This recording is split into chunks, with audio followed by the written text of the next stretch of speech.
हल्ला करून आपल्या देशाचे 26 नागरिकांचा प्राण घेतला आणि तेव्हापासून सातत्याने प्रत्येक भारतीयाला असं वाटत होतं की आपण याचा बदला कधी घेणार.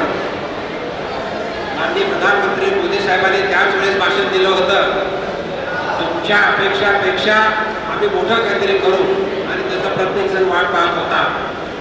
रात्री 1:30च्या आसपास 9 ठिकाणी जिथं पाकिस्तानमध्ये आतंकवादीचं ट्रेनिंग दिलं जातं त्या ठिकाणी हल्ला करून त्यांचे आतंकवाद्यांचे अड्डे नष्ट केलेले आहेत. कुठल्याही सिव्हिल लोकांवरती हल्ला नाही आहे, हा आतंकवाद्याच्या विरोधात हल्ला आहे. आणि भारताचं जे मिशन आहे त्याला सिंदूर तुम्हाला मध्ये मांग में सिंदूर भरते आहे, ज्या बायांच्या अंगातलं म्हणजे डोक्यातलं सिंदूर पुसायचा प्रयत्न केला त्यांचा बदला काल रात्री घेतलेला आहे. आणि पुढे सुद्धा काय होईल आपल्याला पाहिजे, सर्वांना उत्कंठा आहे.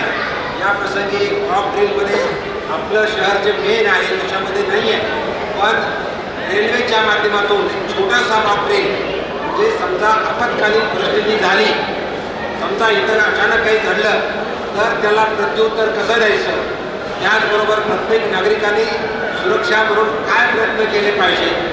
आणि सर्व त्यामध्ये आरोग्याचे डॉक्टर वडलेच्या इथं आलेले आहेत, फायर ब्रिगेडचे लोक आलेले आहेत, सर्व लोकांना मिळून रेल्वे स्टेशनवरती मॉक ड्रिलचा रेल्वे स्टेशनच्या माध्यमातून मिस्टर सूर्यवंशी इथं आलेले आहेत. सकाळीच माझं त्यांचं बोलणं झालं आणि आज त्यांच्या जे काय आहे ते आपण लोकांना ट्रेनिंग बनवलं, कारण हे तर होणारच आहे. आता परत काय होईल सांगता येत नाही, पण आपण घाबरून न जाता अवघड परिस्थितीमध्ये सुद्धा आपणाला त्या परिस्थितीला समोर जाऊन लोकांना मदत करायची, म्हणून हे पावलेले असं म्हणतो आणि मी थांबतो. धन्यवाद.